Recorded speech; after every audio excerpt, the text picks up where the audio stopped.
자, 한번 봅시다, 여러분들. 집합과 명제라는 단어입니다. 집합과 명제. 오늘은 집합에 대해서 배울 거예요. 근데 사실 집합이 크게 어렵지 않다고도 하는데 문제의 오답이 제일 많거든요, 여러분들. 그러니까 좀 잘 집중해서 개념 자체를 정확히 이해하고 가는 게 중요합니다. 아셨죠?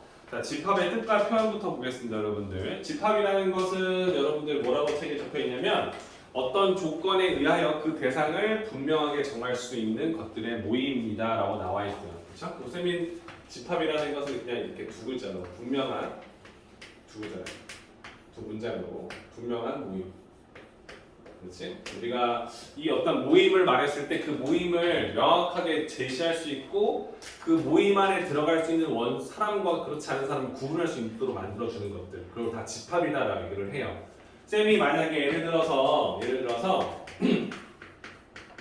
키 큰 사람의 모임이라고 해서 내가 키 큰 사람의 모임 집합 A를 내가 만들어 할게요. 그럼 이게 집합이 될까요, 여러분들? 될 수 없겠죠. 그 이유는 뭐죠? 키 크다는 기준이 없잖아요, 그렇지? 누가 어떤 사람이 보느냐에 따라 키가 클 수도 있고 작을 수도 있는 거지, 그렇지? 그럼 이런 것을 우리가 집합이라고 할 수 없다라고 얘기를 하는 거예요. 괜찮을까요? 쌤이 키만 가져가는 키가 5m인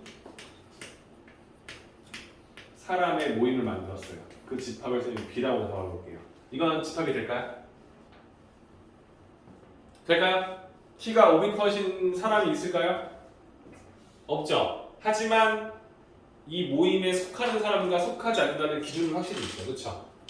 맞죠? 그러니까 이 세상에 키가 5m 사람이 만약에 있다면 그 사람이 한 명이 들어가 있겠지만 이 집합의 원소가 사람이 들어간다는 분명하게 판별할 수 있잖아요. 그렇지? 그렇기 때문에 이런 건 우리가 집합이 된다는 얘기를 할 수 있는 거예요. 괜찮아요? 그래서 우리가 집합이라는 것은 분명한 모임을 뜻하는 거고 우리가 이렇게 사람만 가지고 하는 게 아니라 문자, 예를 들어 자연수의 모임이다. 어때요? 집합 될까요? 그죠? 자연수인 것들만 들어가고 자연수가 아닌 것들은 들어갈 수가 없겠지, 그렇지? 그래서 이런 것들을 모임이라 하고요. 집합은 기호로 대부분 대문자 A, B, C 이렇게 써서 우리가 대문자로 표현을 많이 하는 편입니다, 그렇죠? 괜찮을까요? 그럼 우리는 두 번째 집합을 배웠으면 원소를 배우겠죠, 그죠? 원소라는 건 책에 뭐라 적혀 있습니까? 집합을 이루는 대상 하나하나를 원소라 한다는 거지. 그러니까 한마디로 우리가 원하는 집합을 이루는 대상을 우리가 원소다라고 얘기를 할게요. 그럼 쌤이 만약에 A라는 집합을 내가 하나 만들었는데 이게 자연수로 이루어져 있어. 그럼 이 집합 안에는 자연수 1, 2, 3, 4, 5 이렇게 원수들이 들어가 있겠지, 그렇지? 괜찮을까요? 그래서 쌤이 지금 한 게 뭐냐면 집합에 대한 표현 방법에 대한 설명을 하는 거예요. 그럼 얘는 지금 내가 이렇게 집합이라고 표기를 하고 이 집합에 대한 설명을 준가로를 써서 이 안에 그 원소들 하나하나를 직접 써서 표현해 준 거예요. 괜찮을까요? 두 번째 표현은 뭐냐면요. 이 집합 A에 대한 설명을 할 건데 숫자가 너무 많아서 여기다가 이렇게 얘기해요. X라는 변수로 이루어져 있습니다. 뭐야? X라는 원소로 구성되어 있는데 이 X에 대한 설명을 이 뒤에다 쓰겠다라는 거야. 그럼 이 뒤에다 쌤이 여기다 쓰겠지. X는 자연수. 이렇게 쓰면 이 집합은 X라는 원소들로 구성되어 있는데 이 X라는 원소들은 뭐냐? 자연수다라고 설명할 수 있겠지, 그렇지? 어때요? 이 두 집합에 대한 표현이 사실 같은 표현이 되는 거잖아, 그렇죠? 근데 얘는 좀 더 어때요? 깔끔하지, 그렇지? 이 안에 들어있는 녀석들이 어떻게 구성되는지 설명해 줬기 때문에, 그렇죠? 그럼 세 번째는 어떻게 표현되냐면요, 이렇게 주머니를 만들어서 여기에다가 1, 2, 3, 4, 5, 6 점점점점 이렇게 원소들을 직접적으로 다 써주는 케이스가 있겠지. 이걸 우리가 뭐라 하냐면 벤 다이어그램이라고 하는 거예요. 쌤이 지금 설명한 건 뭘까요? 집합의 표현을 배우는 거예요. 집합의 표현. 자, 첫 번째 표현법은 우리가 원소들을 그냥 이렇게 한 줄로 나열했다라고 해서 이걸 우리가 원소 나열법이다라고 하고요. 두 번째는 이 X라는 변수를 써놓고 이 X의 설명을 통해서 이 집합에 해당되는 원소의 특징을 설명해 준다. 이걸 우리가 이 안에 들어있는 조건을 제시해 준다. 조건 제시법이다라고 하고요. 마지막 세 번째는 이렇게 주머니 모양을 만들어서 이 안에 어떤 원소들이 들어있는지를 표기해 줬다. 이걸 우리가 벤 다이어그램이라고 해요. 벤 다이어그램. 괜찮습니까? 이 세 개의 표현법은 사실 각자의 특징이 있겠죠. 자, 원소 나열법은 원소 자체를 다 썼기 때문에 어때요? 그냥 직감적으로 우리가 여기에 원소가 뭘 한눈에 알 수 있는 거고요. 두 번째 조건 제시법은 이 안에 원소들이 너무 많다면 이 원소들이 어떤 특징을 이루고 있는지를 설명해 줄 수 있기 때문에 문제의 힌트를 좀 더 빠르게 얻을 수 있게 되는 거고요. 벤 다이어그램은 어떻게 되냐면 지금 우리가 원하는 집합이 사실 이렇게 한 집합만 되어 있지만 만약에 나중에 A를 이루는 집합이 축구를 좋아하는 사람들의 모임이고 B 집합은 야구를 좋아하는 사람 모임이었어. 그럼 내가 이렇게 두 개를 겹치게 만든 구간은 축구도 좋아하고 야구도 좋아하는 사람들의 모임으로 겹치게 되겠죠. 그렇죠? 그래서 벤 다이어그램은 집합과 집합 사이의 관계를 표현하기에 최적화되어 있다고 보시면 될 것 같아요. 괜찮나요? 그래서 집합이라는 것은 분명한 모임, 그 모임 하나하나를 원소라 취급하고 우리가 원하는 집합에 대한 표현법 세 가지를 우리가 원소 나열법, 조건 제시법, 벤 다이어그램이다 얘기하겠다는 것까지. 괜찮습니까? 사실 어려운 게 하나도 없죠, 그죠? 그래서 쓸 거고 쌤이 여기서 중요하게 보여주는 건 뭐냐면요, 이 원소는 집합을 이루는 대상 하나하나잖아요, 그렇죠? 이 대상이 사람일 수도 있고 숫자일 수도 있고 문자일 수도 있고, 그죠? 가끔은 어떠한 그림일 수도 있다 생각하는 거예요. 괜찮을까요? 이해됩니까? 쌤이 이렇게 A 주머니에다가 이렇게 별을 그려놨으면 A 주머니에는 별이라는 모양의 원소가 있는 거잖아. 여기다 내가 여기 원택이라 써주면은 원택이라는 원소도 있는 거잖아, 그렇지? A라고 쓸 수 있고 내가 원하는 모양을 다 그려놓고 얘는 다 하나하나를 다 원소다라고 취급할 수 있겠지, 그렇지? 그 원소가 꼭 숫자의 표현은 없다, 문자의 표현도 없다. 내가 원하는 원소의 표현은 다양하다라고 보시면 될 것 같아요. 괜찮습니까? 자, 우리가 집합과 원소에 대해서 개념을 잡았는데 우리가 원하는 집합 안에 이렇게 원소날법으로 1, 2, 3 그리고 이렇게 내가 뭐 A 여기다 아니면 이렇게 별 이렇게 써놨어. 그리고 이 안에다 이렇게 중괄호를 써서 5 이렇게 표현했어요. 괜찮을까요? 그럼 A라는 주머니 안에는 원소가 몇 개 있어? 하나, 둘, 셋, 넷, 다섯, 6개가 있죠, 그렇죠? 괜찮습니까? 자, 잘 보세요. 내가 이렇게 집합 기호를 열어놓고 했다는 건 원소 나열법인데 그 안에 들어가는 녀석들은 다 하나하나를 원소로 취급한다고 했습니다, 맞죠? 근데 얘를 보면은 이렇게 집합 기호가 있을 거니까 얘는 또 집합 아닌가? 이렇게 생각하시고 있는데 집합 안에 집합은 있을 수가 없는 거예요. 그러니까 집합 안에는 이렇게 생긴 그림이 있다라고 생각하시는 거죠, 그렇죠? 괜찮아요? 그럼 내가 원하는 게 이런 겁니다. 야, 그러면 여기 안에 있는 원소가 이 집합에 있다는 표현은 어떻게 쓸 거냐? 야, 여기 1이라는 녀석은 A라는 집합의 원소이다. 그래서 우리가 이거 기호화 시켜서 이렇게 이자를 이렇게 둥그랗게 써줘요. 괜찮습니까? 그럼 이 기호는 그 엘리멘탈의 그 약자 2를 따서 만든 건데 왼쪽에 쓰는 건 항상 원소로 취급하고요. 원소로 취급하고요. 오른쪽에 들어가는 건 무조건 집합으로 취급하는 거예요. 괜찮습니까? 그럼 이렇게 표기되어 있으면 어떤 느낌인 거야? 1이라는 원소가 A의 집합이 되니? 라고 물어보는 거지. A의 집합에 1이라는 원소가 있니? 있잖아. 그럼 얘는 들어가 있잖아. 그럼 얘는 맞습니다. 쓰는 거지. 얘 맞는 말이지, 그죠? 그래서 얘는 오케이. 괜찮습니까? 쌤이 오셨어. 이렇게 돼 있었어. 그럼 얘는 어떻게 쓰는 거야? 이건 엘리멘탈이 이자의 약자니까 왼쪽을 원소로 취급하는 거야. 그치? 쌤, 이거는 집합 원소 나열법으로 된 집합인데 1이라는 원소만 들어있는 집합 아니에요? 아니라는 거야. 여기서는 얘를 원소로 취급한다는 거야. 그럼 이렇게 생긴 그림이 이 주머니 안에 들어있니? 라고 물어보는 거지. 그럼 이 주머니에는 1이라는 원소는 있지만 이렇게 생긴 그림은 있어 없어? 없잖아, 그치? 그러면 얘는 이 집합의 원소가 될 수 없다라고 얘기를 하는 거예요. 괜찮을까요? 그래서 쌤이 원하는 건 이 기호에 대해 집중을 하셔야 돼요. 이 기호가 뭐라고? 엘리멘탈의 이자를 써서 원소와 집합의 관계를 나타내는 기호다. 그럼 여기 왼쪽은 반드시 원소로 취급하는 거지 왼쪽에 이렇게 집합 기호가 있다고 해서 혹은 대문자가 있다고 해서 얘를 집합으로 판단해서는 안 된다는 게 하는 거예요. 괜찮아요? 그러면 여기에다가 선생님이 이렇게 이런 기호를 써주고 5를 써놨어. 그럼 이렇게 써서 문제를 보게 되면 이것도 아니잖아. 아니지.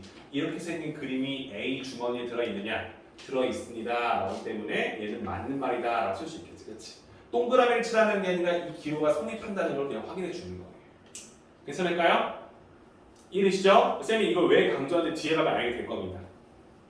해결할 수 있겠지, 그쵸? 그래서 오케이, 집합, 원소, 집합의 표현 어렵지 않다 라고 해서 일단 1단계가 마무리가 된 거고요. 여러분들 그러면 이런 생각하겠죠?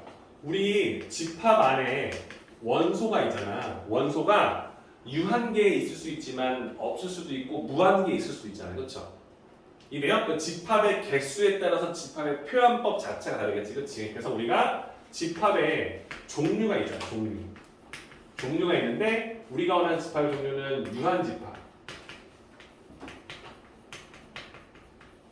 그리고 공집합 그리고 무한집합이 있습니다. 여러분들 사실 이렇게 보면 다 알겠죠? 유한집합은 원소의 개수가 딱 셀 수 있다는 소린 거고요. 공집합은 원소가 없다는 거지, 그치? 그래서 우리가 공집합을 표현하는 방법은 이렇게 주머니 안에 아무것도 없습니다. 이렇게 써주는 거예요. 그죠? 아무것도 없잖아요, 그치? 근데 이렇게 쓰자니 뭔가 좀 찝찝하잖아요, 그죠? 집합기호만 쓰자니, 그치? 우리가 원하는 공집합을 이렇게 기호화 시켜서 이 기호를 우리가 공집합기호다라고 얘기를 할 거예요. 괜찮나요? 괜찮습니까? 그럼 쌤이 이건 공집합이고 여기는 원소가 0개 있다는 소리겠지, 그치?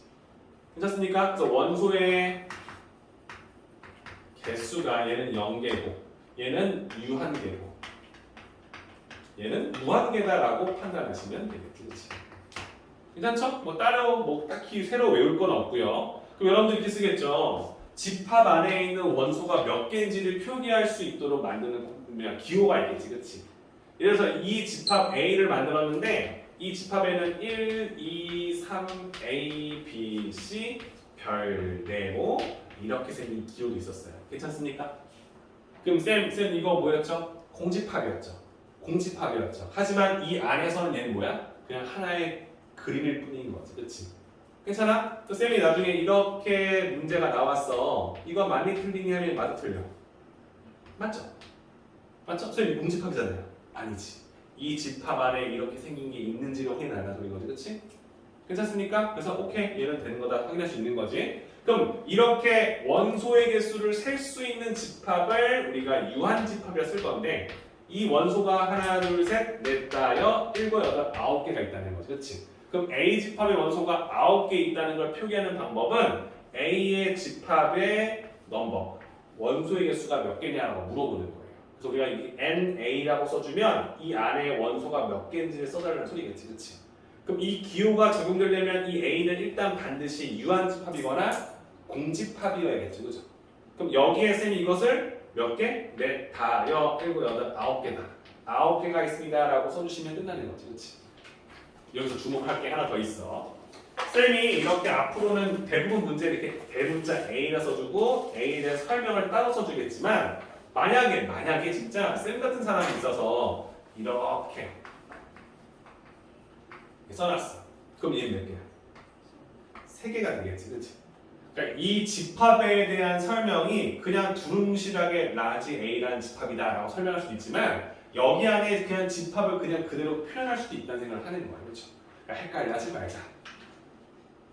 말자. 오케이? 그러면 오케이, 집합의 종류도 배웠어. 유한집합, 공집합, 무한집합. 원소 개수 쓰는 것도 넘버 n을 써서 n에 해당되는 이 집합의 원소의 개수를 써달라는 기호까지도 확인할 수 있었습니다. 그쵸? 어려울 게 하나도 없죠, 그죠? 추가적으로 배운 건 그냥 공집합이라는 녀석의 기호를 다음번 쓸 거다라는 생각까지 주시면 되겠지. 되셨습니까? 자, 집합의 종류도 끝이 났어요. 너무너무 할 게 없어서 쌤이 자, 이제부터가 조금 중요합니다. 여러분들 집합의 이제 집합이라는 걸 배운 거 뭐냐면요, 집합과 집합 있죠. 그러니까 집합과 집합 사이에 관계에 대해서 우리가 배우려고 하는 거예요. 그렇죠? 그냥 두루뭉실하게 축구 좋아하는 사람들, 농구 좋아하는 사람들 이렇게 만든다고 해서 문제 푸는데 전혀 그냥 개수 세려고 건 아니잖아, 그렇지? 근데 뭐 축구와 농구를 둘 다 좋아하는 사람은 10명이 있는데 축구만 좋아하는 사람 몇 명이니? 농구만 좋아하는 사람 몇 명이니? 축구와 농구를 좋아하지 않는 우리 반의 인원은 몇 명이니? 이렇게 문제가 나온다면 이건 집합 사이의 관계를 알아야 풀 수 있겠지, 그렇지? 맞죠? 그래서 우리가 원하는 건 집합과 집합 사이의 관계를 우리가 쓰기 위해서 알아야 될 몇 가지가 있는데 첫 번째, 가장 중요한 것 같고 이 단어의 핵심이 되는 부분집합이라는 게 있어요. 여러분 부분집합하면 떠오르는 느낌이 어때요? 부분집합. 어떤 집합의 일부분이다라고 생각할 수 있겠지, 그렇지? 그렇습니까? 그래서 우리는 이렇게 얘기합니다. 어떤 집합 A라는 집합이 있는데 이 집합 원소가 1, 2, 3, 4, 5, 6이라는 원소가 있었어. 그리고 B라는 집합은 원소가 4, 5, 6으로 이루어져 있어요. 그러면 이렇게 주머니 안에 주머니가 들어갈 수 있겠지, 그렇지? 됐습니까? 이때 이 B라는 집합은 A라는 집합의 일부분이 되잖아요, 그렇죠? 그래서 우리는 B라는 집합은 A의 부분 집합이 된다라고 얘기를 하는 거예요. 괜찮아요? 그래서 쌤이 원하는 이 집합 B는 집합 A의 부분 집합이다라고 얘기할 수 있게 되는 거죠, 그렇죠? 괜찮습니까? 그럼 쌤이 이제 넌 물어볼게. A라는 집합은요 1, 2, 3이라는 원소를 갖고 있어요. 내가 재호한테 하나 물어볼게. 재호야, A의 부분 집합을 하나 만들어볼래? A의 부분 집합을 하나 말해보려 했어. 그럼 재호는 뭐 말해? 하나 말해. 1만 갖고 있는 집합이요라고 얘기했어, 그렇지? A의 부분 집합이니까 집합으로 표현하겠지, 그렇지? 그 뒤에 하나 말해볼래 또? 뒤에 또 뭐 있을까? 1, 2, 3의 부분 집합. 그러니까 1, 2, 3 안에 들어갈 수 있는 주머니. 그치? 2만 갖고 있는 집합도 되겠죠, 그죠? 그 뒤에 서연아, 뭐 있지? 3만 들어있는 집합이 있겠지, 그치? 도균이 또 있을까? 뭐 있을까? 1하고 2. 1하고 2를 갖고 있는 집합도 A의 부분 집합이 되겠죠, 그렇죠? 그 뒤에 2하고 3. 그렇죠. 2하고 3을 갖고 있는 집합도 있겠죠. 왼쪽. 네, 1하고 3을 집합이죠, 그렇죠? 그 앞에 또 있을까요? 없겠지요. 근데 쌤이 이런 생각을 할 거야. 부분 집합의 성질을 배울 거야. 배울 건데 이런 생각하자. A 집합 안에 A가 들어있다라고 할 수도 있지, 그지? 내가 말하는 건 이 포장지에 포장을 하나 더 해도 되잖아, 그지? 내가 말하는 이거야. 나도 내 자신의 부분 집합이 될 수 있다는 소리를 하는 거야. 이해될까요? 그러니까 이게 성질이 되는 거죠. 그러니까 알 수 있겠니? 이해할 수 있니? 물어보는 거. 괜찮아? 그럼 여기다가 내 자신도 들어가겠지, 그렇지? 그럼 얘가 들어가면 내가 하나 더 물어볼 수 있을 것 같아. 여러분들 뭐 음식물 쓰레기 버릴 때 너도 안 버리죠? 버리나요? 음식물 쓰레기 버릴 때 그 봉투에다가 여러분들은 아파트 사니까 이렇게 봉투는 안 버리겠지만 그 막 들고서 이렇게 막 무게중을 하지 않습니까? 선생님 빌라 살아서 이렇게 버릴 때 너무 더러운 게 있으면 그 투명 비닐팩에다가 담아서 일부러 거기다 담아서 버리거든요. 무슨 말인지 알아요? 그 뜯기 싫어서? 무슨 말인지 알지? 그러니까 내가 원하는 건 봉지 안에 빈 봉지를 넣을 수 있죠, 그렇죠? 빈 봉지를 넣을 수 있죠, 그렇죠? 주머니 안에 빈 주머니 넣어도 상관없잖아. 빈 주머니는 어때요? 모든 주머니의 그냥 일부분이 될 수 있죠, 그렇죠? 그럼 쌤이 내가 얘기하고 싶은 건 여기 하나 더 들어가겠지. 뭐가 들어갈까? 그렇지. 공집합은 모든 집합의 부분집합입니다. 내가 이걸 두 개 이렇게 쓴 이유는 뭐냐면요. 이게 부분집합의 성질이에요. 이건 어렵지 않아. 나의 일부분이니까 쓰는 건 어렵지 않잖아. 근데 내 자신도 그리고 아무것도 없는 공집합도 나의 일부분이 될 수 있다는 생각을 하라는 거죠.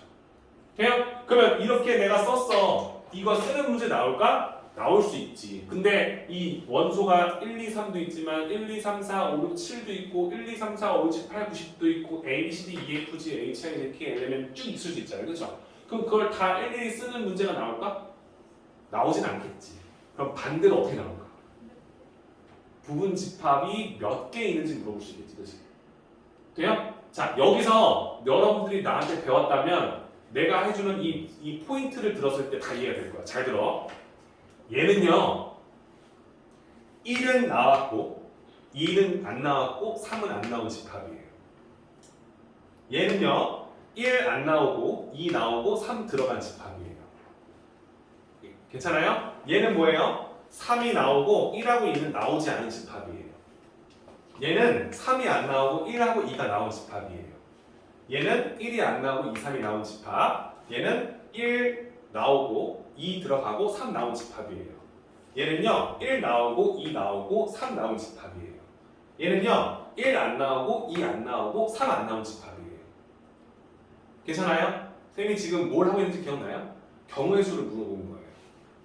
내가 원하는 이 경우의 수는요 너 나올래 안 나올래 물어보잖아요. 그치? 내가 부분집합 만들 건데 너 나올래 안 나올래 물어보잖아. 그러니까 1이 나오고 안 나오고 경우의 수 몇 가지? 두 가지. 그치? 두 가지. 이해돼? 2 너 몇 가지? 두 가지. 나올래 안 나올래? 3 나올래 안 나올래? 그치? 그럼 내가 원하는 것은 경우의 수가 몇 가지냐 물어보면 1은 나왔고요 2는 안 나왔고요 3은 나왔습니다 하면 1과 3이 들어가 있는 집합으로 해석할 수 있는 거죠. 그렇죠? 그러면 내가 원하는 집합의 부분집합의 개수는 이 원소의 개수만큼 경우의 수를 연달아 곱하겠죠. 이해요? 그럼 이 집합의 원소의 개수는 2의 원소의 개수 3제곱을 시켜준 8개가 나온다는 사실로 해석할 수 있겠죠. 괜찮아요? 쌤이 지금 공부 시작해준 거야? 아니지, 그치? 이해하잖아. 아, 유한집합과 공집합은 원소를 셀 수 있기 때문에 이 넘버 A를 쓰는 것까지는 이해했는데 이거 하는 건 당연한 거잖아, 그치? 그럼 우리가 원하는 건 어떤 유한집합의 부분집합의 개수를 구할 수 있겠느냐 이렇게 물어보는 거예요. 괜찮아요? 그럼 내가 이제 여기다가 B라는 집합이 있는데 이 집합은 A, B, C, D, E 이렇게 5개의 원소가 있어. B의 부분집합 말하세요 하면 A 있고요, B 있고요, C만 있고요, D만 있고요, E만 있는 집합이 있고요, A, B 있고요, AC 있고, AD 있고, A 있고, BC 있고, BD 있고, B 있고 쭉 다 말했어. 근데 이게 몇 개 하면 다시 세볼게요. 이럴 수는 없잖아요, 그렇지? 그러면 나는 말할게, 아 쌤 이거는요 제가 압니다. 1이 나오고 안 나오고 그 다음 B가 선택할 수 있는 경우의 수 C, D, E가 있는데 우리는 얘를 동시에 다 말을 해줘야 하나의 경우의 수가 돼요. A는 나오고 B는 나오지 않고 C는 나오지 않고 D는 나오지 않고 E는 나왔습니다 라고 해줘야 하나의 집합을 만든 거잖아, 그치? 그러니까 고백법칙을 써서 2의 5제곱의 개수만큼 부분집합이 잡힐 것이다 라고 이야기한다. 오케이? 부분집합 별거 없죠, 그죠? 부분집합까지 구하는 거 원소 개수가 몇 개인지 알면 할 수 있겠구만.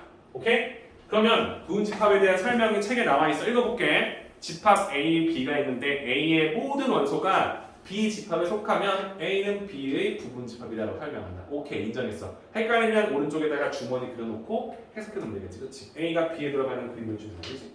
B 집합의 원소 안에 A라는 원소가 들어가 있는 이런 느낌으로 잡혔으면은 아 A는 B의 부분집합이다. 이렇게 기호가 들어가 있죠, 그죠? 그래서 부분집합의 기호가 하나 나옵니다.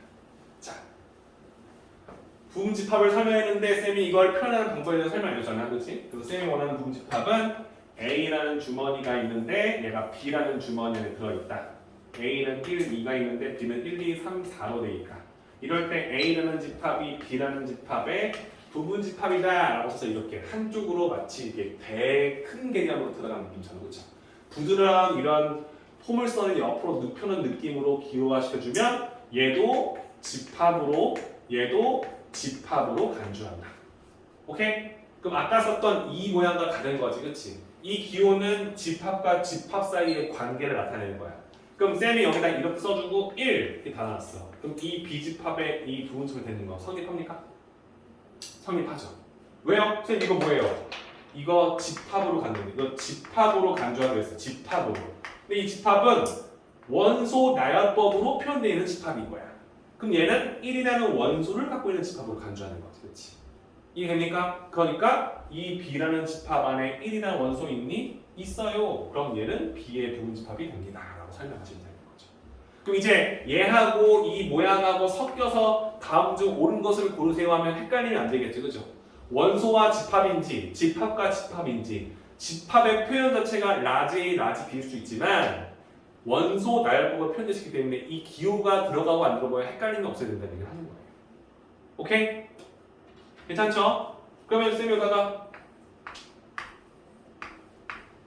이건 돼야 안 돼요? 이건 안 되죠. B라는 집합 안에 이렇게 생긴 그림이 있어 없어? 없잖아. 이건 원소니까 이런 원소 있냐 물어보는 거지. 없어. 이건 어떤 느낌인 거야? 공집합은 B의 동수 물어보는 거지. 얘는 돼. 이렇게 가져가는 거죠. 오케이? 풀면서 보시면 충분히 할 수 있을 거예요. 헷갈리지 말자는 얘기를 하는 겁니다. 헷갈리지 말자. 이왕 배우는 거 잘 배웠으니까 헷갈리지 말자. 오케이? 오케이. 자, 그러면 부분집합의 성질에 대한 1, 2, 3번 쌤이 설명했던 1번 부분집합 부집이랄게. 부집의 성질. 그렇죠? 첫 번째는 뭐냐면 공집합은 모든 집합의 부분집합이다. 내 자신도 내 자신의 부분집합이다. 이게 설명했던 1번과 2번에 대한 설명이에요. 그럼 3번 설명은 당연한 거니까 쌤이 설명 안 한 거지. 들어봐. A라는 집합은 B의 부분집합이야. 이고, 그치? B라는 집합은 C의 부분집합이야. 이면 A는 C의 부분집합이라는 게 설명되죠. 당연한 거 아니야? A라는 집합이 있는데 얘가 B의 일부분이래. B는 C 집합의 일부분이래. 그럼 A는 C의 일부분인 게 당연한 거잖아. 그치? 맞죠? 그러니까 이거는 우리가 당연히 알고 있는 거니까 이 성질을 이용하자. 여러분들 이런 말 하잖아. 뭐의 성질들 이렇게 배우자. 1, 2, 3. 성질 배우잖아. 그치? 근데 그 성질을 그냥 배워? 그냥 이 문제를 풀기 위해서, 그러니까 이 단원의 문제를 풀 때 이 성질을 꼭 한 번은 쓰게 만든다는 거잖아. 그치? 어떤 거냐면 이런 거야. A는 B의 부분집합이고 B는 C의 부분집합이라는 말이 나왔어. 그럼 당연히 A는 C의 부분집합이라는 걸 여러분들이 알고 체크해놔야 문제를 풀지. 그치? 이거 보고 그런가 보다 하고 넘어가는데 이걸 모르고 있으면 문제를 못 풀 거 아니야. 그렇죠? 그러니까 이 성질을 쓴다는 것 자체가 얘가 얘의 일부분인데 얘는 또 얘의 일부분이야? 그럼 얘도 얘의 부분집합이라는 사실을 내가 인정하고 그걸 내가 알고 있어야만 풀 수 있다는 생각을 하는 거예요. 이해되시죠? 그래서 성질 3개. 오케이. 이거는 내가 다 알고 있는 거야. 외울 필요 없어. 오케이? 오케이. 자, 그럼 그 밑에 또 보면 서로 같은 집합이 돼 있어요. 두 집합 A, B가 서로 같은 집합일 때 A와 B는 서로 같은 집합이고 쌤, A 집합이 원소가 1이고요. B 집합의 원소도 1이면 당연히 A랑 B랑 같잖아요. 이걸 도대체 왜 하는 거예요? 이렇게 나와. 봐봐. A라는 집합이 있어. 쌤이 만들게. X밥. X 절대값은 1로 되어 있는 집합으로 이루어져 있다. 괜찮아요? 괜찮아? B라는 집합이 있어. 얘는 Y로 구성되어 있어. 오케이? 근데 Y는 뭐냐면 Y를 제곱했을 때 1이 되는 수들이다. 물어볼게. A와 B는 같은 집합일까요? A와 B는 같은 집합일까요? 같은 집합이죠. 그래서 왜요? A는 X라는 원소로 구성되어 있는데 X는 절대값이 1인 X들로 구성되어 있대. 절대값이. 그러면 1하고 마이너스 1이잖아. 그치? 얘는 제곱했을 때 1이 되게 되는 Y로 이루어져 있대. 얘도 플러스 마이너스로 되어 있지. 그치? 설명은 다르지만 그 근본적인 원소가 서로 같다는 걸 확인할 수 있게끔 만들어서 두 집합이 서로 같은 집합인지를 물어볼 수도 있다는 거야. 이렇게 대놓고 주는 건 문제에 나오지도 않지. 당연한 건데. 그치? 이해되죠? 그러니까 내가 원하는 어떤 특정 상황에 대해 설명하는 거. 여기다 x 쓰고 2차 방정식 써놓고 2차 방정식의 해로 가져간다. 여기도 y를 써놓고 y에 관한 2차 써놓고 해로 가져간다. 근데 두 개가 서로 같아. 그러면 같은 집합을 쓸 수 있는 거지. 그렇지? 괜찮을까요? 그래서 같은 집합이느냐 그렇지 않느냐에 대해서 물어볼 수도 있다. 알아달라. 오케이? 원소 나열법으로 다 표현되어 있으면 옳고 그른 게 명확하지만 조건 제시법이 들어가 있기 때문에 이런 식의 유형도 나올 수 있다 생각해보라는 거죠. 괜찮을까요? 좋습니다. 자, 마지막입니다. 진부분 집합이 나왔어요. 진부분 집합 뭐라 되어 있습니까, 여러분들? 읽어봐요. 진부분 집합 뭐라 되어 있습니까? 진부분 집합. 부분 집합인데 진짜 부분 집합. 뭔 소리야? 내 자신은 뺀 부분 집합. 내 자신은 뺀 부분 집합. 그치? 내가 아까 했을 때 A라는 집합의 원소를 1, 2, 3으로 써주면 이 녀석의 부분 집합은 8개가 나온다는 걸 배웠어. 나올래 안 나올래 나올래 안 나올래 나올래 안 나올래. 8개가 나오지, 그치? 그러면 내가 이 녀석의 부분집합의 개수를 물어봤어. 그럼 여러분들은 8개요 라고 얘기를 할 거야. 근데 내가 이 부분집합의 진부분집합의 개수를 물어봤어. 그치? 그럼 얘는 진부분집합일 거니까 내 자신을 하나 빼달라는 소리겠지, 그치? 그럼 얘는 2의 3제곱에서 하나를 빼준 7개가 된다라고 써주면 끝나는 거죠, 그렇죠? 괜찮아요? 그러니까 내 자신을 제외한 부분집합들을 진부분집합이다라고 설명할 수도 있다.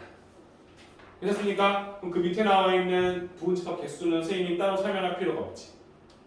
그지? 그럼 여기 선생님이 예를 들어 할 거니까 여러분들 이거 대답해요. 이게 이 아랫부분의 설명인데 선생님이랑 설명 이해되는지만 보고 끝낼게요. 자, A라는 집합에는 원소가 1, 2, 3, 4, 5, 6, 7이 있습니다. 괜찮습니까? 나는 이런 얘기를 할 거야. A의 부분 집합 중에서 1하고 2라는 원소가 반드시 들어간 부분 집합의 개수를 물어봤어요. 여러분들 몇 개나 할 수 있겠습니까? 계산해보세요. 나 답을 알고 있겠지만 반말하지 말고 한번 해봐요. 뭐라고? 이게 뭔 소리야? A의 부분집합인데 1하고 2라는 원소가 반드시 들어있는 부분집합. 부분집합을 다 구했어. 거기에 1, 2가 들어있는 부분집합 몇 개냐고 물어보는 거야. 여러분들 몇 개인지 한번 생각해봐요. 이걸 밑에 있는 책 보고 공식 써서 이걸 하지 말고 여러분 몇 개 나오는지 생각해봐요. 여러분들 할 수 있습니다.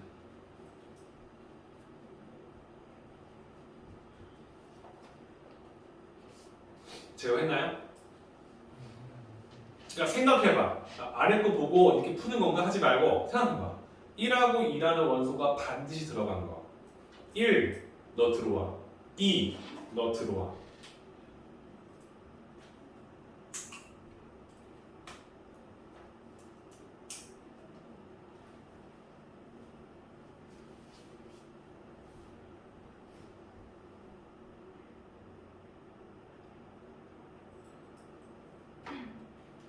몇 개 나오나요? 32개. 32개 나옵니까? 이게 왜 32개야?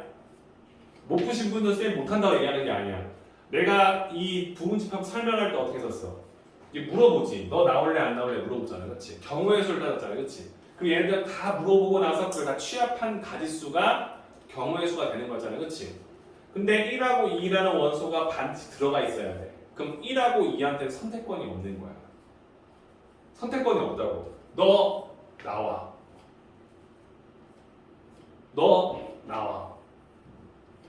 나올래 안 나올래? 너 나와잖아. 둘 중에 한 가지의 경우의 수로 따져 나오니까 넌 가지수 선택권이 없는 거야. 너 나와야, 그렇지? 너 나오고 너 나오고잖아. 이거는 선택 가지수가 없어. 그냥 한 가지잖아. 나와. 그 다음에는 뭐야? 나올래 안 나올래? 나올래 안 나올래? 나올래 안 나올래? 나올래 안 나올래? 나올래 안 나올래? 이해돼? 이해되지, 그치? 아, 얘는요 2에 7제곱에서 1하고 2라는 원소는 반드시 들어있기 때문에 그 두 녀석은 뺀다는 느낌이 아니라 선택권이 없는 거야, 그치? 이해돼요? 가짓수가 한 가지라는 거지, 그치? 그러니까 2의 5제곱인 32가지가 나온다라는 것을 인지하셔야 되지, 그치? 그럼 이 말은 역설적으로 이렇게 해도 돼요. 3, 4라는 원소가 들어있지 않은 부분 집합의 개수를 물어봤어. 이건 몇 개? 지워야 몇 개일까? 3, 4는 들어있으면 안 돼. 몇 개일까? 네? 내가 너무 제어시키지. 너가 내가 보는 위치에 너무 있어서 쌤이 너한테 많이 시키는 것 같아. 3, 4라는 원소는 들어있지 않은 부분집합의 개수를 물어봤어요. 3하고 4는 들어있으면 안 되는 거야. 그럼 얘는 몇 개 나올까요? 얘도 32개가 나와야죠. 왜? 너 나올래 안 나올래? 넌 선택권이 있어. 1이 나오고 2가 나오지 않고 1이 나오고 2가 나오고 1이 나오지 않고 2가 나오지 않고 1 나오고 2가 나오지 않고 이렇게 네 가지를 내가 만들어낼 수 있잖아, 그렇지? 근데 3은 나오지 마. 너 나오지 마. 이거는 그렇지. 너희들은 선택권이 없어. 3 나오지 않고 4 나오지 않고 그게 연달아 가는 거지, 그렇지? 그럼 이 녀석의 경우의 수도 빼는 거지, 그렇지? 그럼 얘도 32개가 나올 거 아니야, 그렇지? 그러면 이 두 개를 믹스시킨 내가 너희들한테 야 A, B를 이 녀석의 부분집 중에서 1하고 2는 반드시 포함이 되고 3하고 4는 반드시 제외가 돼. 부분 집합의 개수는 몇 개일까 물어봤어. 그럼 여러분 뭐 대답할 거야?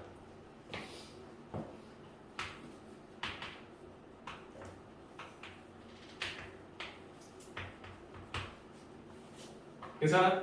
왜? 선택권이 없잖아. 1 나오지 마. 1 나와. 2 나와. 3 나오지 마. 4 나오지 마. 이건 경우의 수가 한 가지지.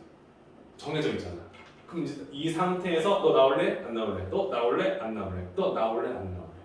오케이? 그래서 내가 원하는 경우의 수가 8가지로 표현될 수 있다는 생각을 하시면 끝! 오케이? 자, 정리합시다. 끝났어요, 여러분들. 한 페이지잖아. 다음 페이지 넘겨봐. 넘기면 이제 문제 나오고 그 뒤에 문제가 어떤 문제로 구성되어 있는지 설명이 쭉 나오죠. 그죠?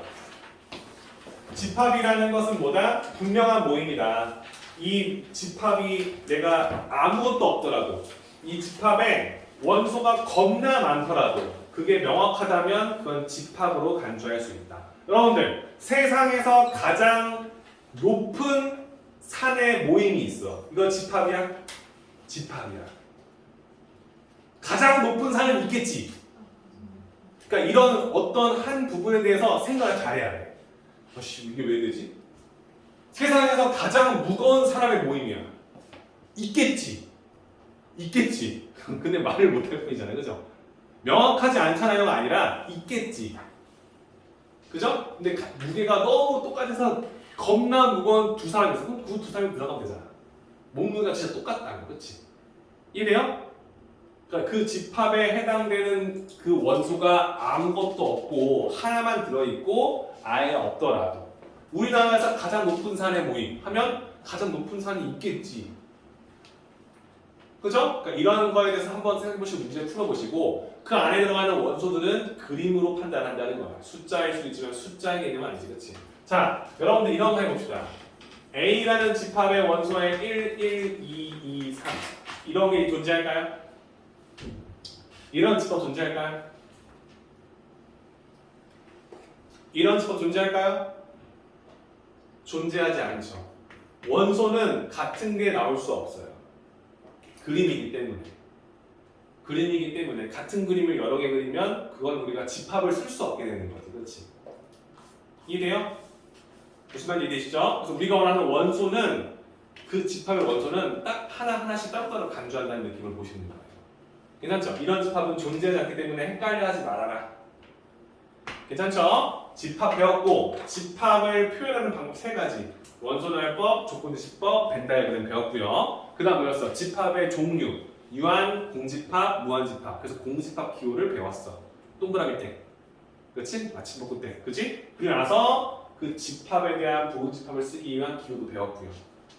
그리고 부분집합에 대해서 설명을 하고 성질 3가지를 배우고 부분집합을 쓰기 위해서 부분집합의 개수를 구하고 진부분집합이 뭔지 배우고 마지막으로 진부분집합 제외한 부분집합 개수 구하는 공식과 특정 원소가 들어가고 들어가지 않았을 때 구하는 방법까지 다 배우는 겁니다.